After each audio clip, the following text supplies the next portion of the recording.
Chapter 1. The Arrival of Samuel Graves. Our story begins in the spring of 1881, in the small mining town of Whispering Pines, Colorado. At that time, Whispering Pines was a thriving settlement of approximately 800 people. The town had been established in 1876 after silver deposits were discovered in the surrounding mountains. The town had a main street with various businesses: the Whispering Pines Hotel, the Silver Lode Saloon, the General Store, the Assay Office, and the church. The town also had a cemetery. The cemetery was located on the eastern edge of town, on a hillside overlooking the valley. The cemetery had been established when the town was founded, and by 1881 it contained approximately 150 graves. The previous gravedigger, a man named Thomas Webb, had died in the winter of 1880 from pneumonia. His death left the town without a gravedigger. The town council posted notices in nearby towns advertising for someone to take the position.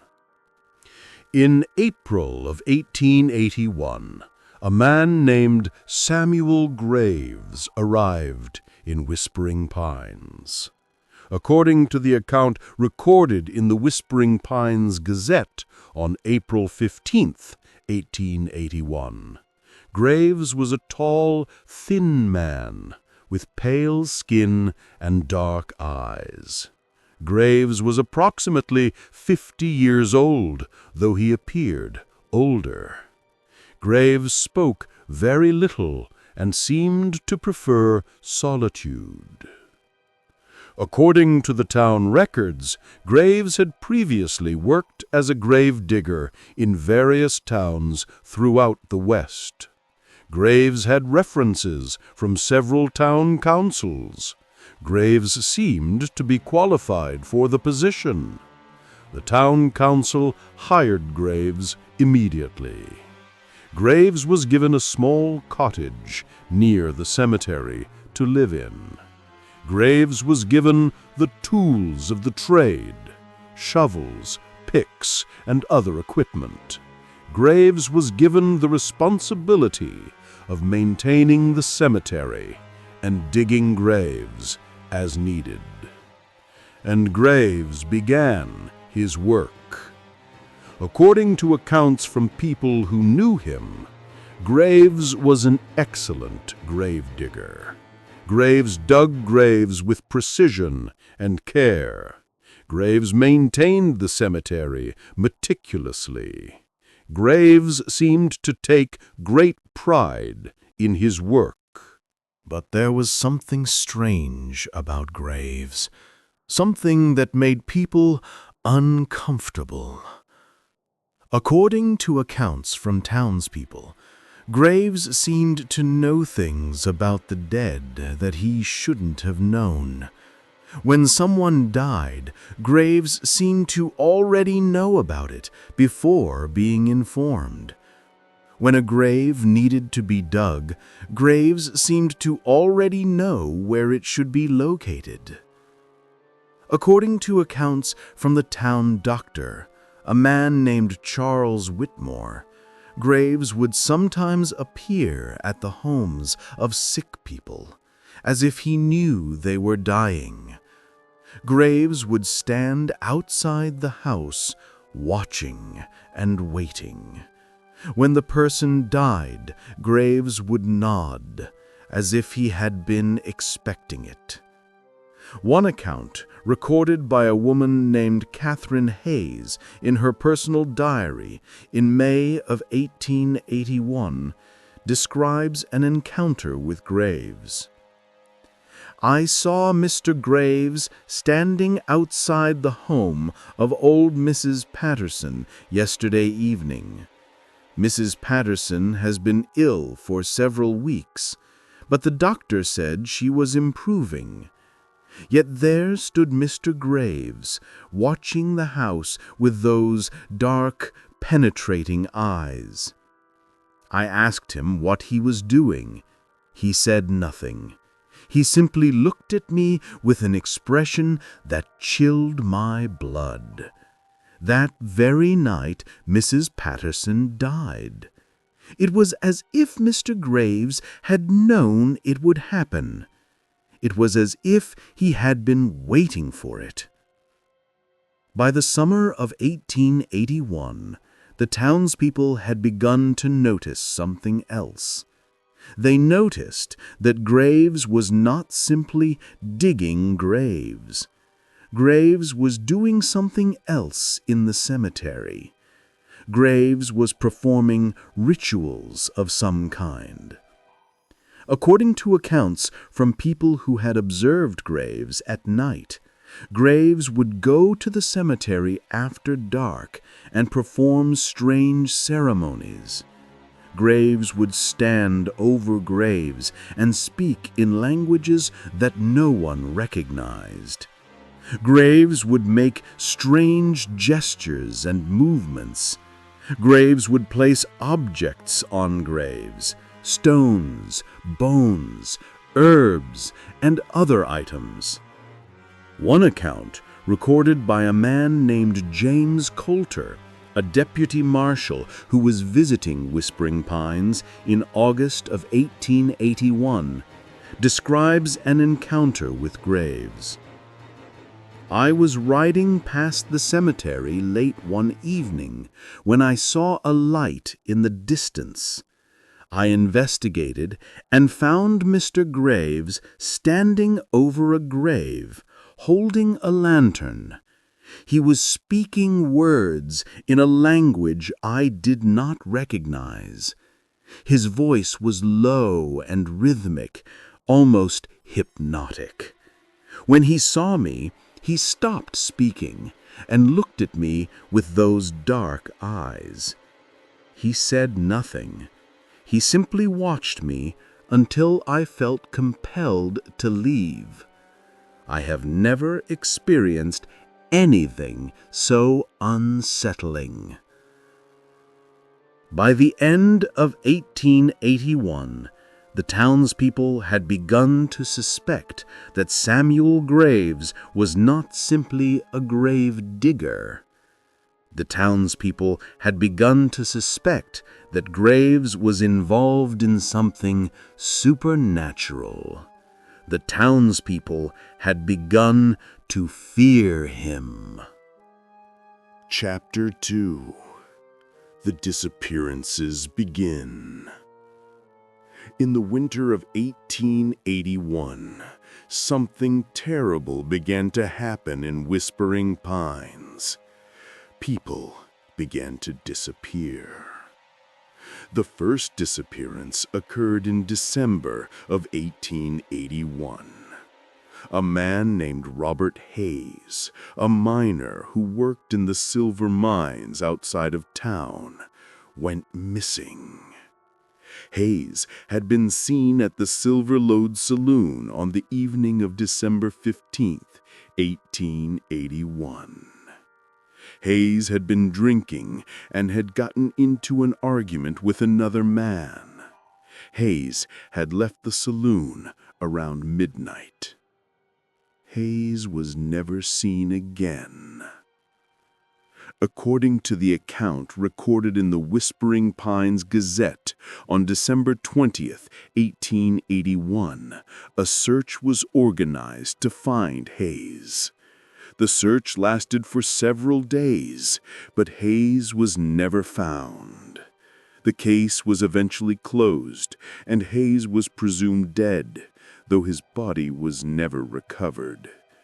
But something strange happened. According to accounts from townspeople, a new grave appeared in the cemetery shortly after Hayes disappeared. The grave was unmarked. No one knew who had dug it. No one knew who it was meant for. When the town council questioned Graves about the grave, Graves said nothing. Graves simply stared at the council members with those dark eyes. Graves refused to answer their questions. In January of 1882, another man disappeared. A man named Thomas Mitchell, a gambler who frequented the Silver Lode Saloon, went missing. Mitchell had been seen at the saloon on the evening of January 10, 1882. Mitchell had been playing cards and winning money. Mitchell had left the saloon around 2 in the morning. Mitchell was never seen again. Again, a search was organized. Again, Mitchell was never found. Again, a new unmarked grave appeared in the cemetery. Over the next several months, more people disappeared. A woman named Sarah Begay, who worked as a housekeeper at the Whispering Pines Hotel, disappeared in February. A man named James Coulter, a traveling salesman, disappeared in March. A woman named Elizabeth Hartwell, the wife of the town's banker, disappeared in April. In each case, the person disappeared without a trace. In each case, a new unmarked grave appeared in the cemetery shortly after the disappearance.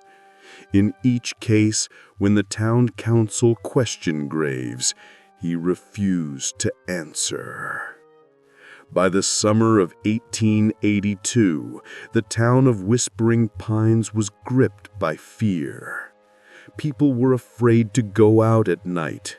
People were afraid to be alone.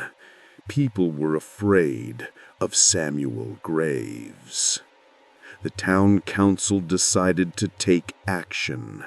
They decided to investigate the unmarked graves. They decided to exhume the bodies and determine who they were.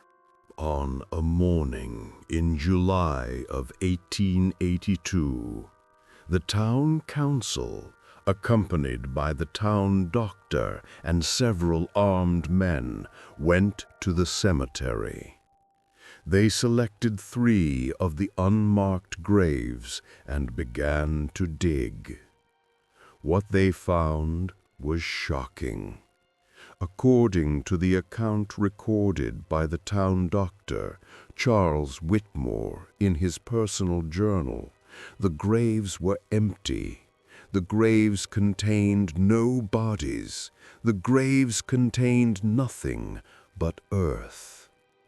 Whitmore wrote, "We dug 3 graves, and in each one we found nothing but soil. There were no bodies. There were no remains. There was no evidence that anything had ever been buried in those graves. It was as if the graves had been dug for no purpose. It was as if they had been dug for something other than burying bodies." When the town council confronted Graves about the empty graves, Graves finally spoke. According to the account recorded in the town council minutes from July 15, 1882, Graves said, "You do not understand what you are doing. You do not understand what I am doing. These graves are not for bodies. These graves are for other things. These graves are for secrets. These graves are for souls. These graves are for the things that should not exist in your world." The town council was shocked by Graves's response. The town council demanded that Graves explain what he meant. Graves refused to say anything more. Graves simply walked away and returned to his cottage near the cemetery.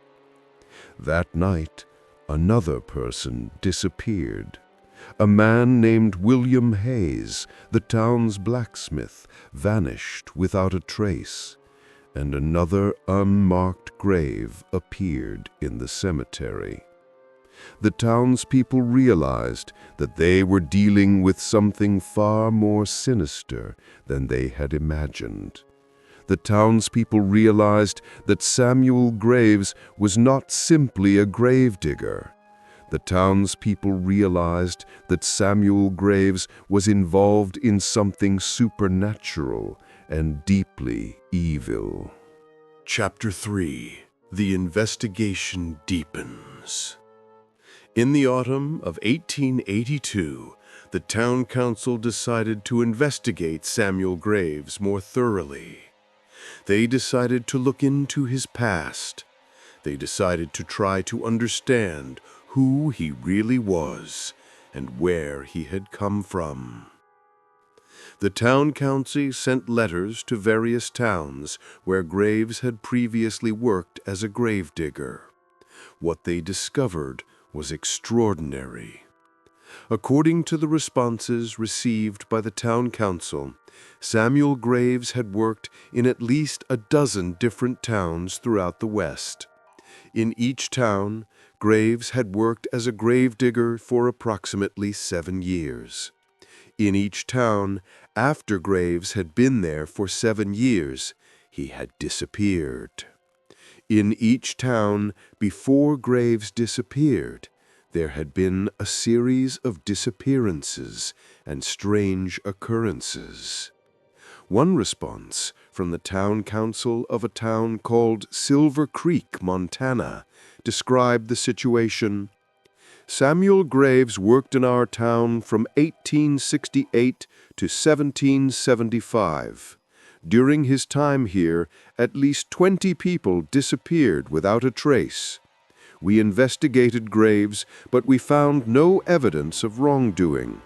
When we confronted him about the disappearances, he simply left town. We never saw him again. We have since learned that he has appeared in other towns where the same pattern has repeated itself. The town council realized that they were dealing with a serial phenomenon. The town council realized that Graves had been moving from town to town, and in each town he had been involved in disappearances. The town council realized that Graves had been doing this for at least 14 years. The town council decided to take action. They decided to arrest Graves and hold him for questioning. They decided to search his cottage for evidence. On a morning in October of 1882, the town marshal, a man named Edward Hatch, went to Graves's cottage with several deputies. The deputies found Graves sitting on the porch as if he had been expecting them. According to the account recorded by Marshal Hatch in his official report, Graves did not resist arrest. Graves simply stood up and allowed himself to be taken into custody. Graves seemed almost relieved, as if he had been waiting for this moment. The deputies searched Graves's cottage. What they found was disturbing. According to Marshal Hatch's report, the cottage contained hundreds of objects, stones, bones, herbs, candles, and other items. The objects were arranged in specific patterns on shelves and tables. The objects seemed to have been organized according to some system that no one could understand. The deputies also found journals. Graves had kept detailed journals of his work. The journals contained descriptions of each person who had disappeared. The journals contained dates, times, and locations. The journals contained strange symbols and writings in languages that no one recognized. Most disturbing of all, the deputies found a map. The map showed the locations of all the towns where Graves had worked. The map showed the locations of cemeteries in each town. The map showed lines connecting the cemeteries, forming a pattern that seemed to have some kind of significance. Marshal Hatch attempted to question Graves about the objects, the journals, and the map, but Graves refused to speak. Graves simply sat in his cell and stared at the wall with those dark eyes. Days passed, weeks passed. Graves continued to refuse to speak. The town council was unable to determine what Graves had been doing or why he had been doing it. Then, on a night in November of 1882, something extraordinary happened. According to the account recorded by the night guard at the jail, a man named Thomas Webb, Graves began to speak. Graves spoke in a voice that was not entirely his own. Graves spoke in a voice that seemed to come from somewhere deep within him, as if it was coming from another person entirely. Graves said, "You do not understand what I am. You do not understand what I do.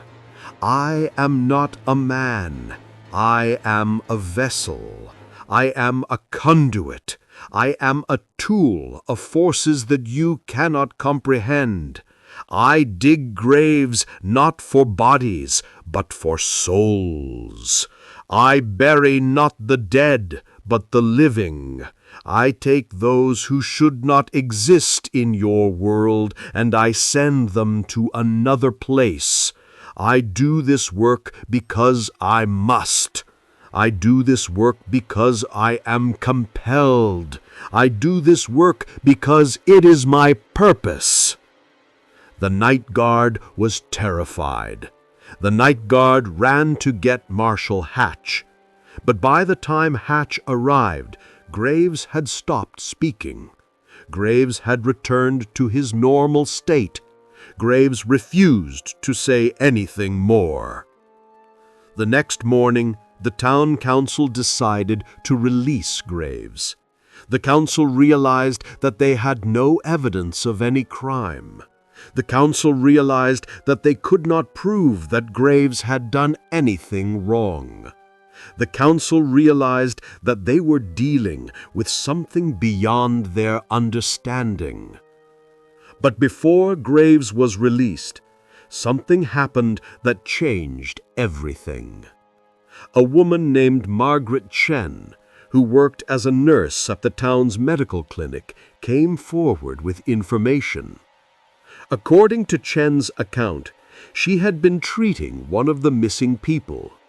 Chen had been treating a man named Robert Hayes, the first person who had disappeared in December of 1881. According to Chen, Hayes had come to her clinic in the middle of the night, approximately 2 weeks after he had supposedly disappeared. Hayes was alive, but he was different. Hayes was pale and thin. Hayes seemed to be in a state of shock. Hayes seemed to be unable to remember where he had been. Hayes had told Chen that he had been in a place that was not quite the physical world. Hayes had described a place of darkness and emptiness. Hayes had described a place where time did not exist. Hayes had described a place where he had been trapped for what felt like an eternity, though only 2 weeks had passed. Hayes had told Chen that Samuel Graves had sent him there. Hayes had told Chen that Graves had used some kind of ritual to open a gateway to this other place. Hayes had told Chen that Graves had sent him through the gateway and that he had only been able to return because he had resisted Graves' power. Hayes had told Chen that there were others in that place. Hayes had told Chen that all of the missing people were in that place. Hayes had told Chen that they were trapped there, unable to escape, unable to die, unable to return to the physical world. When the town council heard this account, they realized the truth. They realized that Samuel Graves was not simply a murderer. They realized that Graves was something far more sinister. They realized that Graves was opening gateways to another dimension. They realized that Graves was sending people to another realm. They realized that Graves was burying souls, not bodies. Chapter 4. The Ritual Revealed. After hearing Margaret Chen's account, the town council realized that they needed to understand more about Samuel Graves and his rituals. They realized that they needed to find out how Graves was opening these gateways. They realized that they needed to find out why Graves was doing this. The town council decided to consult with someone who might have knowledge of such things. They decided to contact a Navajo spiritual leader named Hastin Nathani, who lived in a nearby settlement. According to the account recorded in the town council minutes from November 1882, Nathani came to Whispering Pines and examined Graves' journals, objects, and map. After studying these items carefully, Nathani revealed what he believed was happening. According to Nathani, Samuel Graves was not a normal man. According to Nathani, Graves was a Yi-Naudloshi, a shapeshifter from Navajo mythology that translates roughly as the one who trots along on all fours. The Yi-Naudloshi is a being that can take human form. The Yi-Naudloshi is a being that feeds on human souls. The Yi-Naudloshi is a being that has existed for centuries, moving from place to place, feeding on human suffering. According to Nathani, the Yi-Naudloshi had taken the form of a gravedigger because this position gave it access to the boundary between the physical world and the spiritual world. According to Nathani, the Yi-Naudloshi was using the cemetery as a focal point for its rituals. According to Nathani, the Yi-Naudloshi was using the graves to open gateways to another dimension, and it was sending human souls through those gateways to feed on them. According to Nathani, the pattern of 7 years was significant. According to Nathani, the Yi-Naudloshi needed to accumulate a certain number of souls before it could complete its work in a particular location. According to Nathani, after 7 years, the Yi-Naudloshi would have accumulated enough souls to complete a major ritual, and then it would move to another town to begin the process again. The town council asked Nathani if there was a way to stop the Yi-Naudloshi. Nathani said that there was, but it would be dangerous. Nathani said that the only way to stop the Yi-Naudloshi was to perform a counter-ritual at the cemetery. Nathani said that the counter-ritual would need to be performed at midnight during a full moon, and it would require the participation of multiple people who were willing to risk their lives. The town council decided to attempt the counter-ritual. They decided to perform it on the night of the full moon in November of 1882. On that night, approximately 50 people from the town of Whispering Pines gathered at the cemetery. Hastin Nathani led the ritual. The townspeople chanted words in the Navajo language. The townspeople walked in a circle around the cemetery, creating a protective barrier. According to the account recorded by a woman named Catherine Hayes, who participated in the ritual, something extraordinary happened. As the ritual progressed, the sky above the cemetery began to change. The sky began to glow with an eerie, otherworldly light. The ground began to shake. The graves began to open, and ghostly figures began to emerge from them. According to Hayes's account, the figures were the missing people.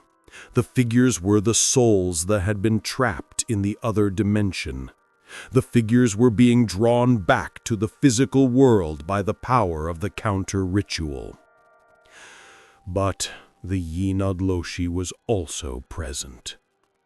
According to Hayes's account, a figure emerged from the ground that was not human. The figure was tall and impossibly thin. The figure seemed to be made of shadow and darkness. The figure seemed to be filled with rage and malevolence. The Yinadloshi began to attack the townspeople. The Yinadloshi moved with incredible speed and power.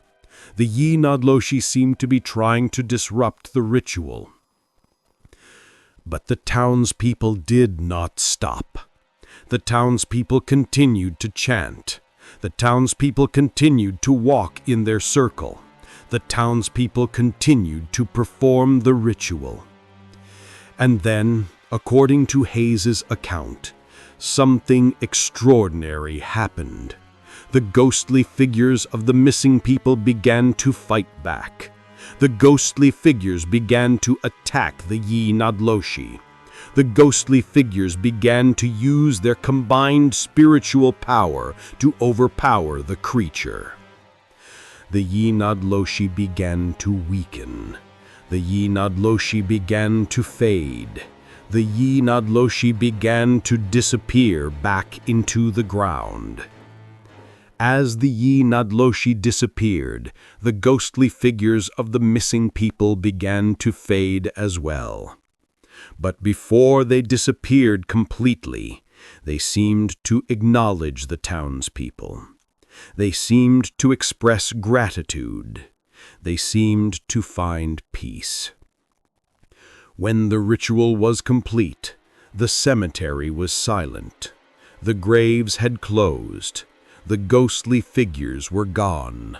The Yinadloshi was gone. But Samuel Graves was also gone. When the townspeople went to the jail where Graves had been held, they found the cell empty. Graves had vanished without a trace. The townspeople searched for Graves, but he was never found. It was as if Graves had simply ceased to exist. Chapter 5: The Aftermath and the Warning. After the ritual in November of 1882, the town of Whispering Pines slowly returned to normal. The missing people did not return to the physical world, but the townspeople found peace in knowing that their souls had been freed. The townspeople found peace in knowing that the Yinadloshi had been defeated. But the townspeople also realized something important. They realized that the Yinadloshi had not been destroyed. They realized that the creature had simply been driven away from Whispering Pines. They realized that the creature would likely move to another town and begin the process again. The town council decided to document what had happened. The town council decided to write a detailed account of the events and distribute it to other towns throughout the West. The town council wanted to warn other communities about the danger of the Yi-Nald-Loshi.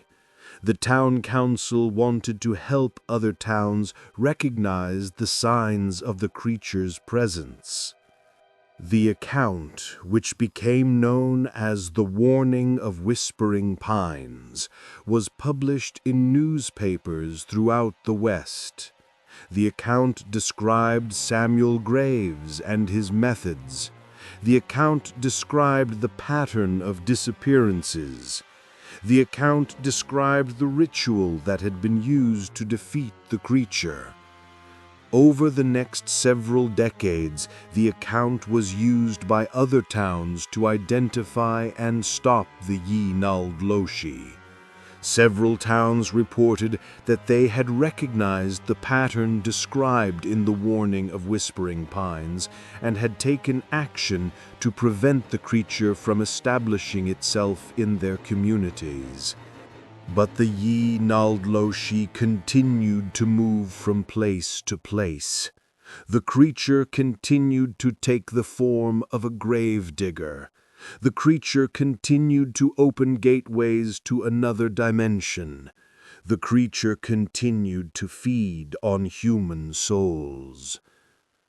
In 1903, approximately 20 years after the events in Whispering Pines, a man named Robert Yazzie, a Navajo spiritual leader, published a detailed analysis of the Yi-Nald-Loshi phenomenon.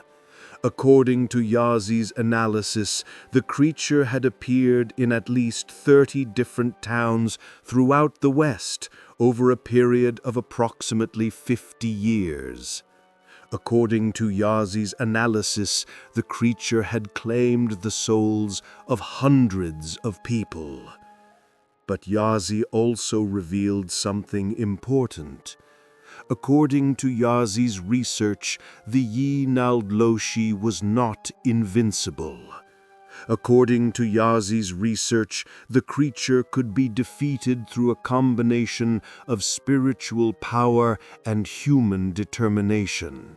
According to Yazzie's research, the key to defeating the creature was to understand its nature and to perform the appropriate counter-ritual. Yazzie also revealed that the Yi-Nald-Loshi seemed to be becoming weaker over time.